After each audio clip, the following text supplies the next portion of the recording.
Hey everyone, welcome back. Is eFootball stuttering during matches or running at a choppy frame rate even in the menus?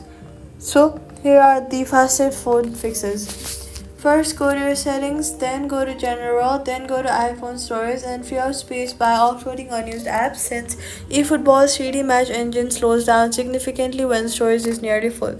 Next, close every other app in your recent app list since eFootball competes heavily with background apps for memory during matches. Then go to your settings, then go to display and brightness and turn off low power mode if it is turned on since it throttles graphics performance and directly causes low FPS. From inside eFootball's own graphics settings, lower the resolution and frame rate options.